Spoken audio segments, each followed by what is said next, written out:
Hey there, crazy team. It's Peter back for another Tuesday tip. Today is Tuesday, the 10th of November. So I will give a quick overview on where we're at with COVID, and then I will deliver this tip for you today. So with COVID, yes, we are off to print with the brochure and the business cards. Yay! A big shout out and a big thank you as well to Blair, who assisted us with just doing some final polishing on the COVID logo and the branding. And also helped us out with the creative logos. Thank you so much, Blair. They look awesome. So they are going out to print today, and as soon as they land back, which is going to be just within a week, we pretty much just hit the ground running, reaching out to businesses in our area. I'm also scheduling some calls with the partner agencies, a couple of them in our area, and I'll be meeting with them and just giving them an overview on what we're going to be doing. And also the website is due to be released soon, which is not necessary for the for phase one right now, which is us just reaching out to the businesses. The website is going to be more for the patrons, which are going to need to refer to the website once we actually launch it to them as phase two. So, by the way, the website is looking amazing. So well done to Alex and to Sujin. Thank you so much for your help. It looks amazing. And yeah, I can't wait to show the team because it looks really good. Alrighty, so on to today's Tuesday tip. So thank you, Bud, for suggesting this tip. This is around focus and how to stay focused. I think it's an extremely relevant tip, especially considering times like today. With the mayhem of COVID, and now on top of that, the U.S. elections that is just like causing so much noise and so much drama. How can we actually stay focused on what we're trying to create, what we are creating, and where we're going? So I'm gonna give you my 5 tips on what I do to navigate noise and stay focused on my work. It's definitely been a work in progress over the years. I probably am somebody that actually has an undiagnosed attention deficit disorder because I see shiny objects everywhere, and I'm just naturally curious, and especially when there's a problem, I'm the type that just needs to go in and dive into it to find out what the problem is so that I can just get it freaking resolved and just keep moving on. But I mean, these days, we can't really give our attention to everything. The best thing that we can do is just really focus on ourselves, fill our own cup, as they say, sharpen our own knives, and focus on our own purpose, on our own vision, where we're going. That way we can take care of course, ourselves, but also our family members, our loved ones, and those around us. So this is how I've been navigating it up till today, of course, with the help of others as well. So tip number 1, set the intention. As I just spoke about, I think in our last video, setting the intention is massive for your day. What I do is obviously set the intention of what I'm wanting to create that day.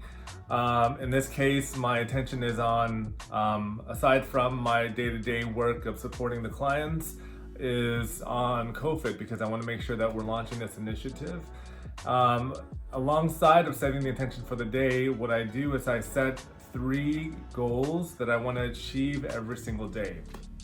So I start out every single day by just journaling, and I look at, in addition to my intention for the day, what are my top 3 priorities, my top 3 goals that I want to achieve that day? Of course, if there's something urgent that is on the radar that needs to be addressed, then deal with those. But I just make sure that I have those top 3 things just nailed down before the end of the day, every single day. Because what you'll see is when you can knock out those 3 goals every single day, that's 3 times 5, if you're working 5 days a week, that's 15 different goals that you've knocked out and have progressed yourself that much further to your goal. And that just compounds week after week, month after month, quarter after quarter, ultimately each year. So you're just compounding on the progress that you're building every single day. So tip number 2 is have a vision. So we've already spoken about this as well, but it's very important to staying focused, because Distractions come at any time. So if we get knocked off our horse for whatever reason, as long as we have that vision of what we're creating locked down and we know that where we're going, when we get back up, we can just keep proceeding that way. So just always have a plan. Think about where you're wanting to go, whether it's a 1 year plan or ideally a 3 year plan. There is some coaching around that. What I might look into is potentially getting us a coach here at Creatic to help us all move along with our goals within the company, and also personally. I think we all need to be just centered and fulfilled personally if we're going to give our best at work as well. So we'll look into that. All right, tip number 3 is building your focus muscles. So we live in a world, obviously, of distractions and non-stop distractions. Pretty much everything in our society is set up to distract us. If we look at social media is free, so-called free, but they are set up in order to distract us because they're selling ads, and people are completely, always posting. The algorithm of Facebook, Bud and Jevi would know this, is programmed in order to just cater to what we're interested in, to keep us distracted and focus on that instead of what we're wanting to focus every single day on. Keep that in mind. Just be very mindful of what is distracting you throughout the day.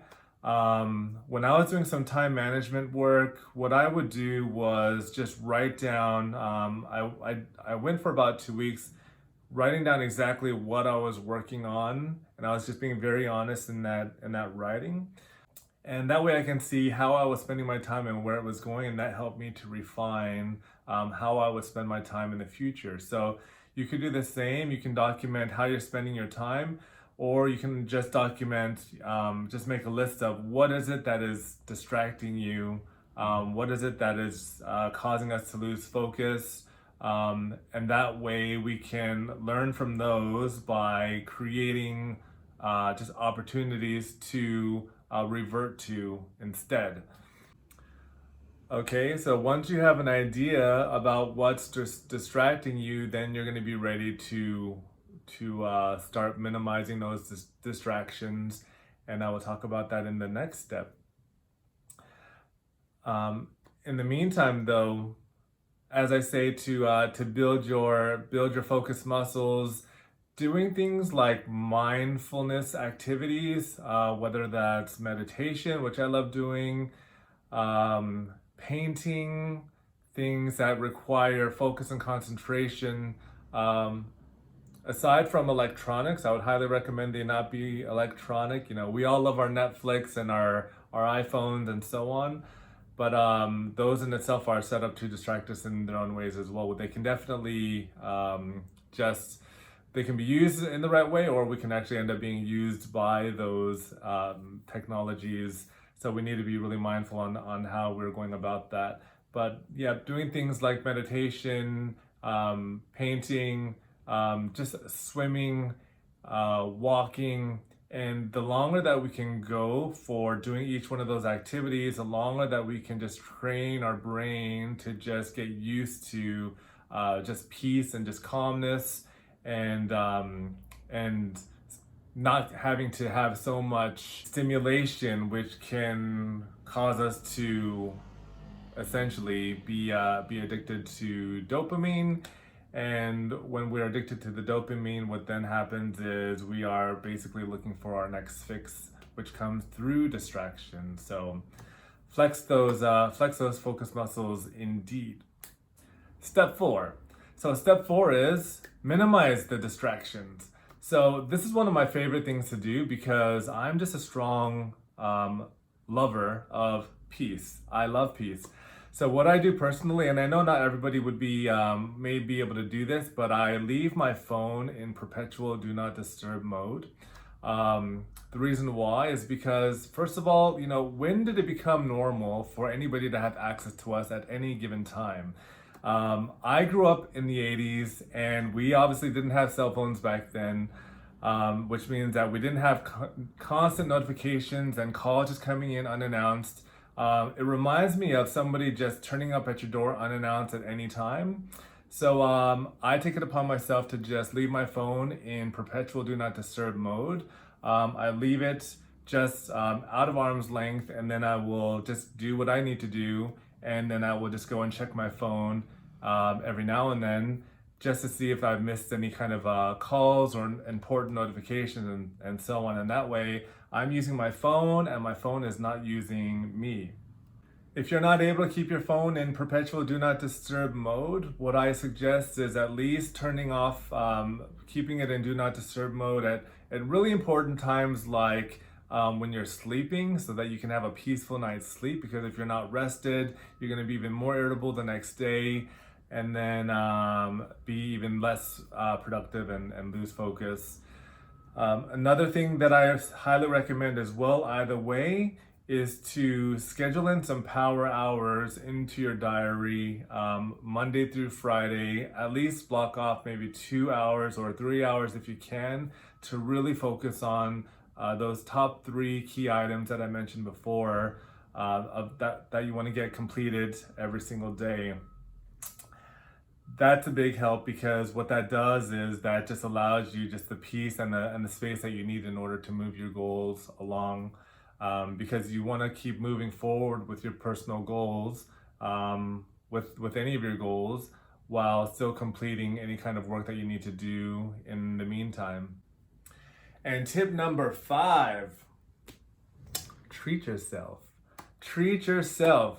Don't forget to celebrate the small wins. This is very important. You know, it's very easy that we can get just caught up in the grind of every single day, where we don't actually stop and kind of look to see how far we've come, and just have a rest and take a break and just go have some self-love and treat ourselves to something. Personally, what I do is I go for a remedial massage once every 2 weeks, and it is heaven. It's therapeutic, and there's so many health benefits as well, and it's just a really nice treat. It's a nice reward for me to just stop and just go and take a break, and then just, you know, get some pampering done. So it could be that. Go out and treat yourself to to a meal. Do something just so that you can just have a break, spend time with your family, and then just really look back at your accomplishments each week. Give yourself a pat on the back, and just treat yourself nicely and kindly, because we're so busy kicking ass all day and all week that we deserve some of that, I think. So I think that's about it. Those were my top 5 ones. I'll go through them again. So number 1 is just setting the intentions, remember, and doing outlining those 3 top goals that you want to smash every single day.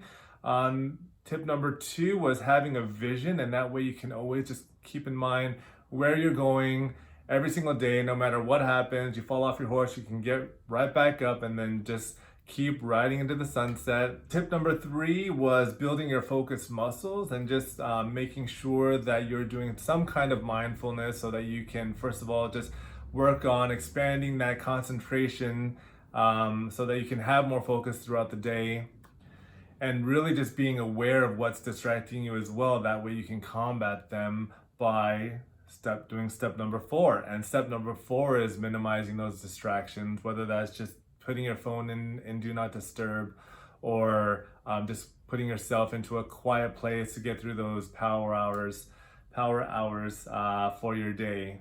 And then tip number 5, going to celebrate. So make sure that you're always celebrating the small wins too, and that you're treating yourself with love and kindness, so that you can be whole and complete. Because if you're not whole and complete, I heard a very good analogy not too long ago, which was, when you're riding in a plane, you're flying in a plane, and the instructions are, if there was any kind of an emergency and the oxygen mask drops down, they say to put your oxygen mask on first before you help anybody else. Same thing here. If you're not whole and complete and you're not feeling good yourself, you're not going to be much use to anybody around you. So you need to make sure that you're taking care of yourself first, you're feeling your best, so that you can continue to be of service and to provide what you can to those around you and those that you love as well. So anyway, have an incredible week ahead. This was a little bit longer today, but I think it was a very important topic. And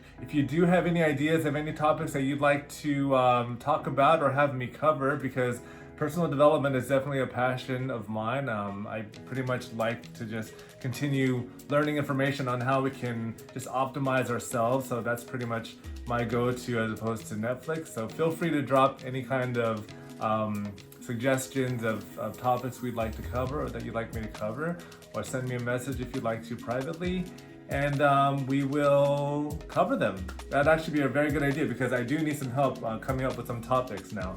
Okay, have an incredible week and we will chat soon, everybody. Bye-bye.